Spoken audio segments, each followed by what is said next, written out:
अध्यक्ष महोदय, आज मी इथे राज्यपालांच्या अभिभाषणावरती बोलण्यासाठी उभा आहे आणि राज्यपालांचं एकूण भाषण ऐकल्यानंतर आणि समोर बसलेल्या सत्ताधारी पक्षातील सदस्यांचं भाषण ऐकल्यानंतर जर राज्यपाल म्हणतायत आणि शासन म्हणतंय त्या पद्धतीनं राज्य चालत असतं तर अध्यक्ष महोदय, कदाचित आम्ही विरोधी पक्ष म्हणून इथं आलो नसतो किंवा आम्हाला निवडून देण्याची गरज या राज्यातल्या जनतेला वाटली नसती अशी परिस्थिती अध्यक्ष महोदय राज्यपालांच्या भाषणानंतर आम्हाला त्या ठिकाणी विचारता मनामध्ये येतोय। अध्यक्ष महोदय, आज प्रगतशील महाराष्ट्र पुढे घेऊन जात असताना राज्यपालांचं जे भाषण झालं त्या भाषणाला खरं तरी कशाच्या आधारे त्या भाषणाचं कौतुक केलं जातं हे अध्यक्ष महोदय मला कळत नाहीये। त्यामुळं अध्यक्ष महोदय, मला खेद होतोय की आज राज्यपालांनी त्यांच्या भाषणामध्ये सुरुवातीलाच महाराष्ट्र आणि कर्नाटक या सीमावादावरती ते बोलले आणि साधारण प्रत्येक वर्षी एकच वाक्य बोललं जातंय की तज्ज्ञ वकिलांची नियुक्ती आम्ही हा सीमावाद सोडवण्यासाठी करतोय। पण अध्यक्ष महोदय, मी मागच्या वर्षीही सांगितलं की आम्ही ज्या वेळेला बेळगावला जातो, बेळगावच्या ग्रामीण भागामध्ये जातो, तिथं मराठी भाषिकांना मारहाण केली जाते। काही गावांमध्ये मराठी भाषिकांना घरातून बाहेर ओढून काढून तिथल्या पोलिसांनी मारलं आणि आता याचे परिणाम शाळेवरती सुद्धा अध्यक्ष महोदय होताना दिसत आहेत। बऱ्याच आंदोलकांवरती तडीपारीसारखे 2-2, 3-3 वेळा तडीपारी लावले जाते, तिथल्या लोकांवरती अन्याय केला जातो आणि आता शाळेवरती त्याचा परिणाम होतोय। अध्यक्ष महोदय, मागच्या वर्षीच्या माहितीनुसार मागच्या वर्षीच्या 10वीच्या वर्गामध्ये 1,81,000 मराठी विद्यार्थ्यांना कन्नड या विषयामध्ये अध्यक्ष महोदय नापास केलेला आहे। आता एका विषयामध्ये अशा वेळेला नापास झालं तर 1 वर्ष वाया जातं। साधारण 1,81,000 विद्यार्थ्यांचं अध्यक्ष महोदय वर्ष वाया घालवण्याचं काम कन्नड सरकारनं केलेलं आहे। त्यामुळे राज्य शासनाने यावरती काहीतरी ठोस उपाययोजना केली पाहिजे आणि राज्यपालांच्या भाषणामध्ये ती उपाययोजना कुठेही अध्यक्ष महोदय दिसली नाही। दावोसचा करार, आज बरेच सदस्य खरं तर दावोसच्या कराराच्या बाबतीत बोलतायत, किती गुंतवणूक आली हे सांगतायत। मला बऱ्याच वेळेला विशेष वाटतं, कौतुक वाटतं, समोर बसलेले जे सदस्य आहेत, दावोसमधून आंतरराष्ट्रीय गुंतवणूक लाखो कोटींच्या तादादामध्ये आणली आणि 40 लाख रोजगार निर्माण होणार आहे असे समोर बसून सांगतात।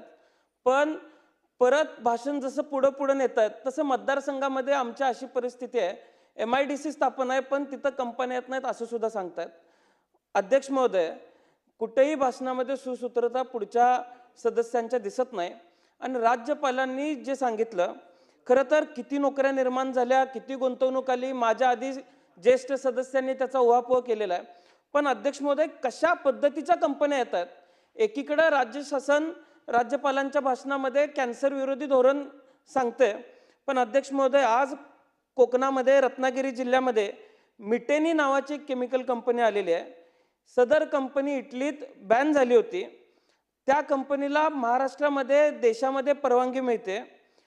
इटलीमध्ये ज्यावेळेस या कंपनीवर बॅन लावला गेला तिथल्या 3 लाख लोकांवरती बऱ्याच आजारांचा परिणाम अध्यक्ष महोदय झाला होता।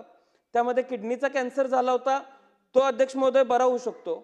थायरॉइडचा कॅन्सर झाला, अध्यक्ष महोदय थायरॉइडचा कॅन्सर सुद्धा उपचारानंतर बरा होऊ शकतो। कोलेस्ट्रॉल वाढलं, अध्यक्ष महोदय, आज सुद्धा आपल्या इथं सुद्धा ते टेक्नॉलॉजी आहे, कोलेस्ट्रॉल वाढलं, गोळी खाल्ली, कोलेस्ट्रॉल कमी होऊ शकतं। यातला सगळ्यात मोठा परिणाम अध्यक्ष महोदय हॉर्मोनल इम्बॅलन्सचा होता। हॉर्मोनल इम्बॅलन्स हा बरा होऊ शकत नाही आणि हॉर्मोनल इम्बॅलन्स झाला तर अध्यक्ष महोदय काय जन्माला येईल हे मी सांगायची गरज नाही। कोकणातले बरेच आमदार येत आहेत, आमच्यापेक्षा त्यांनी सगळ्यांनी या गोष्टीची काळजी करण्याची आवश्यकता आहे आणि लॉंग टर्म इम्पॅक्ट या सगळ्या गोष्टींचा काय होणार आहे याच्यावरती अध्यक्ष महोदय अभ्यास करण्याची आवश्यकता आहे। आज ही कंपनी लक्ष्मी ऑर्गॅनिकच्या माध्यमातून भारतात आलेली आहे, रत्नागिरीसारख्या ठिकाणी काम चालू आहे। खरं तर MPCB असेल, शासन असेल, प्रशासन असेल, काय काम करते हे खरं तर राज्यातल्या जनतेसमोर अध्यक्ष महोदय येणं तितकंच गरजेचं झालेलं आहे। अध्यक्ष महोदय, राज्यपालांच्या भाषणामध्ये कृषी क्षेत्रावरती अगदी राणादिन थाटाटल्या योजना त्यांनी सांगितल्या, AI सांगितलं। अलीकडच्या काळात AI म्हणले की लोकांना जरा बरं वाटायला लागलेलं आहे अध्यक्ष महोदय। पण आज भारत अमेरिकेचा जो करार झालेला आहे, हा करार कुठल्या दबावपोटी झाला, काय गोष्टी आहेत, याचा कुठलाही उहापोह अध्यक्ष महोदय आम्ही करणार नाही किंवा त्या खोलात जाणार नाही. पण आज जर करार आंतरराष्ट्रीय पातळीवरती झालेलाच आहे, तर महाराष्ट्रामध्ये तुम्ही कुठली समिती तयार केलेली आहे आणि त्याचा परिणाम महाराष्ट्रावरती कसा होणार आहे? आज संबंध देशामध्ये सोयाबीन उत्पादक शेतकरी, मी फार लांब जात नाही, माझ्या मतदारसंघामध्ये 4,500 हेक्टर सोयाबीन आहे. मराठवाड्यामध्ये त्याच्याही पेक्षा जास्त आहे, विदर्भात त्याच्याही पेक्षा जास्त आहे.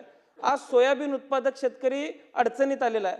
नाफेड सोयाबीनची गरज संपली म्हणून खरेदी बंद करतं आणि अशा काळामध्ये अमेरिकेतनं सोयाबीन कशासाठी मागवायचं आहे आणि इथल्या स्थानिक शेतकऱ्याचं नुकसान अध्यक्ष महोदय काय करायचं आहे? डाळीची तीच परिस्थिती आहे, कोकणातल्या भाताची तीच परिस्थिती राहणार आहे, ज्वारीची तीच परिस्थिती राहणार आहे. आणि काल अध्यक्ष महोदय मी अमेरिकेचा आणि भारताचा झालेला करार वाचत होतो. आज माझ्या मतदारसंघामध्ये द्राक्ष 10,000 हेक्टर आहेत. फळबागांच्या बाबतीमध्ये कुठलंही निश्चित धोरण केंद्र शासनाचं नव्हतं. आज त्या करारामध्ये फळबागांच्या बाबतीत काय धोरण असणार आहे, तिथनं कुठली फळं मागवायची आहेत आणि इथनं कुठली फळं पाठवायची आहेत, या बाबतीत कुठलंही धोरण नाही.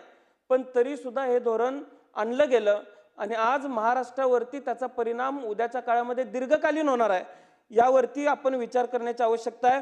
AI वापरून अध्यक्ष महोदय करायचं काय? खरं तर AIचा वापर ही उत्पादकता आणि उत्पन्न वाढवण्यासाठी झाला पाहिजे.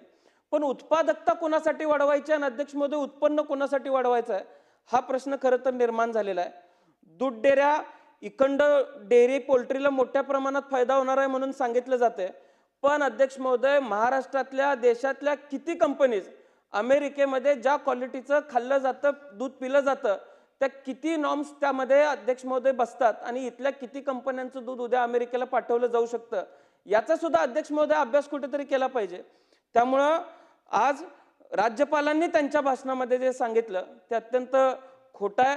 खरं तर रासायनिक खते, सूक्ष्म अन्नद्रव्ये, ट्रॅक्टर आणि या व्यतिरिक्त अध्यक्ष महोदय माझ्या मतदारसंघामध्ये बेदाणा मोठ्या प्रमाणात आहे. याच्यावरचा GST काढला पाहिजे, आम्ही सातत्यानं सांगण्याचा शासनाला प्रयत्न करतोय.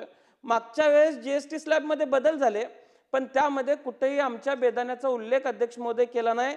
मी माझ्या मतदारसंघाच्या वतीने आणि या राज्यामध्ये द्राक्ष उत्पादक आणि बेदाणा उत्पादक शेतकरी ज्या ज्या जिल्ह्यांमध्ये आहे त्या सर्वांच्या वतीनं राज्य शासनाचा जाहीर निषेध करतो की त्यांनी केंद्र शासनासमोर म्हणणं मांडत असताना आमच्या बेदाणा उत्पादक, आमच्या द्राक्ष उत्पादक शेतकऱ्यांचं म्हणणं मांडलं नाही. आणि आज अवैध बेदाणा, खरं तर मगाशी राणे साहेब बोलत होते, काजू बाहेरनं कसा येतोय हे त्यांनी सांगितलं आणि त्यामुळं जो लोकल काजू उत्पादक आहे त्याचं नुकसान कसं होतं हे त्यांनी सांगितलं. बेदाण्याच्या बाबतीत सुद्धा अध्यक्ष महोदय, अफगाणिस्तानवरनं नेपाळ आणि नेपाळ मार्गे भारतात आज फार मोठ्या प्रमाणात बेदाणा अध्यक्ष महोदय येतोय. माझी तासगावची मार्केट कमिटी ही एशियातली सगळ्यात मोठी मार्केट कमिटी बेदाण्यासाठीची आहे. आमचा टर्नओव्हर 1,000 कोटीपेक्षा जास्त टर्नओव्हर एकूण त्या इकोसिस्टममध्ये होतोय. आणि ज्यावेळेस हा तुच्छ दर्जाचा बेदाणा आमच्या मार्केटमध्ये येतो त्यामुळे वेगवेगळे आजार होऊ शकतात. आज हा बेदाणा थांबवण्यासाठी राज्य शासनाची सुद्धा आणि केंद्र शासनाची सुद्धा कुठल्याही पद्धतीचं ठोस धोरण अध्यक्ष महोदय नाही, याचा खेद सुद्धा मला होतोय. त्यामुळं अध्यक्ष महोदय, जे मत राज्यपालांनी कृषी क्षेत्राच्या बाबतीमध्ये मांडलं, बरीच फळ पिकं आहेत जी भविष्य काळात वाचवायला लागणार आहेत. डाळिंबाचं महामंडळ आहे, आज काजूचं महामंडळ आहे, तसंच येत्या काळामध्ये द्राक्षाचं महामंडळ स्थापन करावं ही विनंती सुद्धा अध्यक्ष महोदय मी करेन. मुख्यमंत्री पंचायत राज योजनेचा सन्मान आज राज्यपालांनी त्यांच्या भाषणामध्ये केला. खरं तर लोक चळवळ जी तयार व्हायला पाहिजे ती ग्रामविकास खात्याला या योजनेच्या माध्यमातून लोक चळवळ अध्यक्ष महोदय तयार करता आली नाही. सगळा दबाव ग्रामविकास अधिकाऱ्यांवर टाकायचा. तुम्ही सहज प्रत्येक जिल्हा परिषदेमध्ये जाऊ शकता. आज हजारो ग्रामविकास अधिकाऱ्यांनी आपले राजीनामे राज्य शासनासमोर ठेवलेले आहेत आणि आम्ही हे काम करू शकत नाही म्हणून अध्यक्ष महोदय सांगितलेलं आहे. ही खेदाची गोष्ट आहे अध्यक्ष महोदय. त्यामुळे आपण या गोष्टीवरती विचार करायला पाहिजे की एखादी योजना आणली तर त्या योजनेला निधीची तरतूद सुद्धा मोठ्या प्रमाणात करावी लागते, तर गावं चांगली काम करू शकतात. वसुंधरा योजनेमध्ये अध्यक्ष महोदय, मला तुम्हाला सांगायला अभिमान वाटेल की गेल्या 1 वर्षामध्ये आमच्या पंचायत समितीने दोन्ही इतकं चांगलं काम केलं की आज महाराष्ट्रामध्ये ज्या टॉपच्या 3 पंचायत समिती आलेल्या आहेत त्यातली पहिली पंचायत समिती तासगावची आली आणि तिसरी पंचायत समिती कवठेमंकाळ तालुक्याची आली. प्रशासनाला घेऊन आम्ही काम करायचा प्रयत्न करतोय, चांगल्या योजना लोकांपर्यंत पोहोचवण्याचा प्रयत्न करतोय. पण अध्यक्ष महोदय काम करायला निधीच नाही। आज राज्यामध्ये काम करायला पैसे नाहीत म्हणून किंवा बिल निघेनात म्हणून कॉन्ट्रॅक्टर आत्महत्या करतायत आणि अशा काळामध्ये कुठल्या तरी मोठ्या योजना घेऊन यायचं, काहीतरी मोठ्या घोषणा करायच्या आणि लोकांची दिशाभूल करण्याचं काम अध्यक्ष महोदय आज शासन करायला लागले। शाळा बंद होत आहेत, शिक्षकांचं तर अवस्था इतकी वाईट झालेली आहे। खरं तर काही विधानसभेचे सदस्य शिक्षकांच्या विरोधातची भूमिका कायम मांडतात, पण अध्यक्ष महोदय आज जनगणना चालू होणार आहे। काल शिक्षकांची नियुक्ती त्यासाठी करण्यात आलेली आहे। मागच्या काळामध्ये ज्यावेळेस पाळीव कुत्र्यांच्या बाबतीत धोरण आणलं गेलं त्यावेळेस कुत्री मोजायचं काम सुद्धा शिक्षकांना अध्यक्ष महोदय दिलं गेलं। आज वर्गात पोरं शिकवायची का अशी कामं शिक्षकांनी करायची, याच्यावरती कुठेतरी अध्यक्ष महोदय भविष्यातली पिढी जर चांगल्या पद्धतीने घडवायची असेल तर त्याच्यावरती अध्यक्ष महोदय कुठेतरी विचार करण्याची आवश्यकता आहे। आज अध्यक्ष महोदय 2 मिनिटं की आज मोठ्या समृद्धीसारख्या योजना आणल्या जात आहेत, शक्तीपीठ महामार्ग केला जाणार आहे, शेतकऱ्यांचा त्याला विरोध आहे। काही वेळेला वेगवेगळ्या पद्धतीने दिशाभूल केली जाते, गैरसमज केला जातो, संभ्रम निर्माण केला जातो आणि आमच्या भागातल्या शेतकऱ्यांच्या या शक्तीपीठला विरोध आहे। पण अध्यक्ष महोदय महामार्ग होत राहतील, महामार्गाचा विषय वेगळा आहे। आज राज्यातल्या ग्रामीण भागातल्या रस्त्यांची सुद्धा अडचणीची परिस्थिती आहे। राज्य शासनानं खरं चित्र आज राज्यासमोर आणणं गरजेचं आहे। राज्य शासनाला बिलं भागवायला पैसे नाही आहेत, तिथं राज्य शासन कशा पद्धतीनं ग्रामीण भागातल्या लोकांचे रस्ते पूर्ण करणार आहे। लोकांनी योजनांमुळे आज मोठ्या प्रमाणात राज्यामध्ये अर्थसंकल्पाची अर्थ विभागाची अडचण झालेली आहे आणि कधी ना कधी हे खरं चित्र राज्यासमोर अध्यक्ष महोदय येणार आहे। मी आणखी एक मागणी अध्यक्ष महोदय करेन, राज्यपालांच्या भाषणामध्ये प्रमुख देवस्थानं विकास करण्यासंदर्भात त्यांनी भाषणामध्ये सांगितलं। आज बऱ्याच ठिकाणी, आज मी ज्योतिबाला गेलो होतो, ज्योतिबा आमचं कुलदैवत आहे, तिथं मोठ्या प्रमाणात आराखडा मंजूर करण्यासाठी पैसे मंजूर केलेले आहेत, पण तिथल्या स्थानिक लोकांचा काही गोष्टींना विरोध आहे। पण तरी सुद्धा शासन मोठ्या प्रमाणात फौज तिथं पाठवतं, काम करून घ्यायचा प्रयत्न करतं। एखाद्या देवस्थानाचा आपण विकास करत असताना तिथल्या इतिहासाचा काहीतरी आपण समज घेतली पाहिजे, तिथल्या इतिहासातून काहीतरी शिकलं पाहिजे आणि ऐतिहासिक शिल्प टिकवण्याचं काम सुद्धा राज्य शासनानं करावं।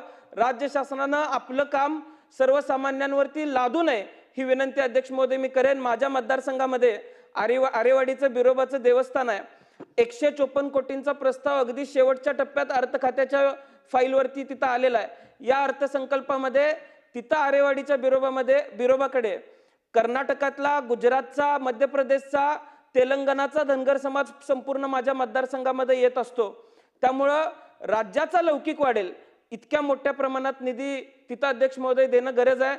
अगदी आम्ही शेवटच्या टप्प्यापर्यंत फाईल आणलेली आहे। आम्हाला आशा आहे की राज्याचा नावलौकिक वाढेल अशा पद्धतीचा निधी आरेवाडीला आम्हाला मिळेल। त्यामुळं मी राज्यपालांनी जे मुद्दे त्यांच्या भाषणामध्ये सांगितलं, खोटं एक संपूर्ण दिशाभूल असलेलं चित्र राज्यासमोर त्यांनी मांडण्याचा प्रयत्न केला आणि मी या भाषणाचा विरोध करतो, निषेध करतो आणि खेद सुद्धा व्यक्त करतो। धन्यवाद।